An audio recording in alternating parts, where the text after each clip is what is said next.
what's up, everybody? Welcome to the first episode of Ask BBOYSPAZ. Basically, what we're gonna do here is, I had a dude ask me a question today, and I figured I'd answer it with a video. And if you all want, anyone who is subscribed or hasn't subscribed yet, go ahead and start asking me questions, and I'll make a video just for you talking about Ableton or anything, or even ask about Reason. I haven't started doing Reason tutorials yet, but I'm going to, so hit that up. So basically, let's get this started. Alright, YouTube.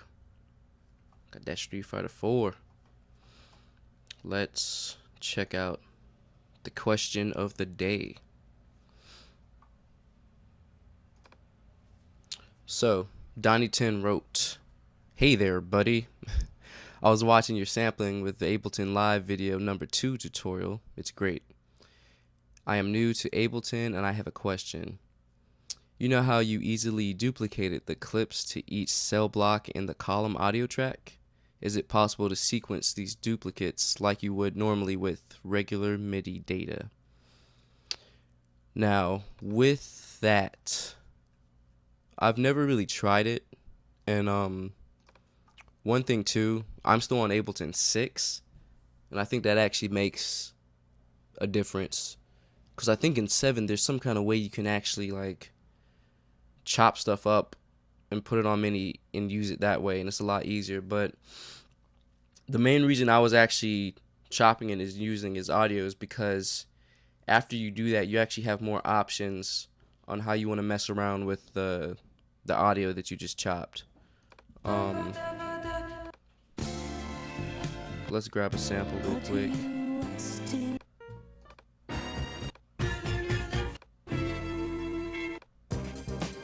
This is cool. Dilla redid this track, and it was so hot on so many levels. So we got a sample here, pretty much already in tempo for us, which is nice.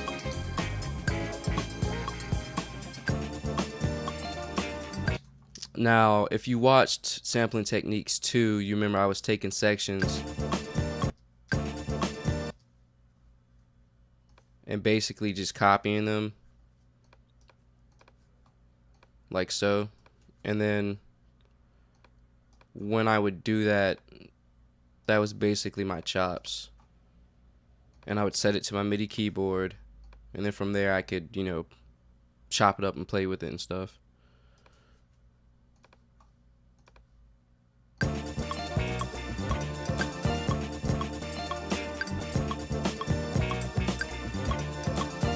Now, if I wanted to put it on MIDI, what I would probably do is make a MIDI track and throw Impulse in there, which is one of the synths that come with Live. Basically, you use it for drums, and I would actually take those pieces and put it in Impulse. But the downside to this is you don't really have that much control over the sample anymore. Because now if I were to play it,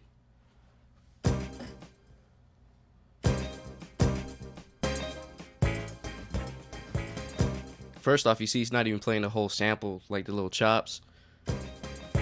Also, it's not repitched anymore.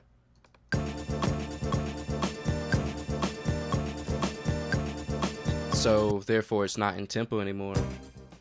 And to get it back in tempo, I actually have to stretch out the sample, which is harder.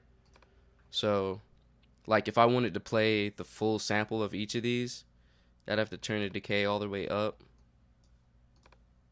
so it would actually play the whole thing.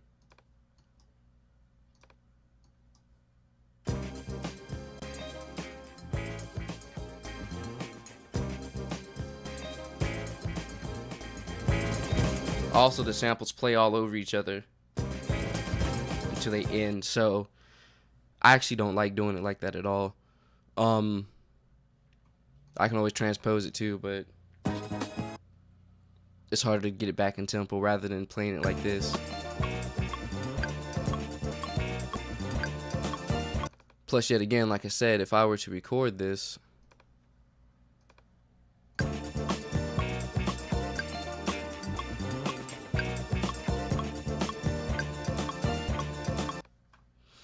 Now I actually have it here.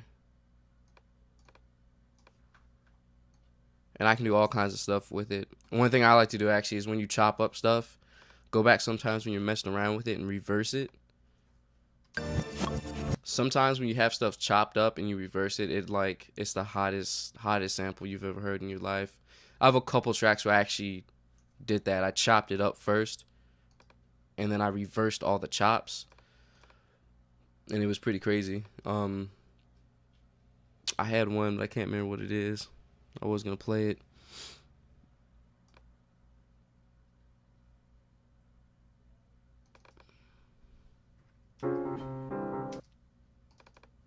But that's basically my answer to the question.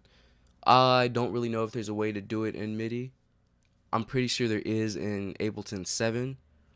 But messing with the audio is actually a lot easier than messing with the MIDI. You have more options. There's a lot more to do. It's easier to keep it in sync. So basically what I say is either chop it by hand with a mouse or link it up with the audio tracks like I did in the second tutorial. Do it that way. Alright, peace.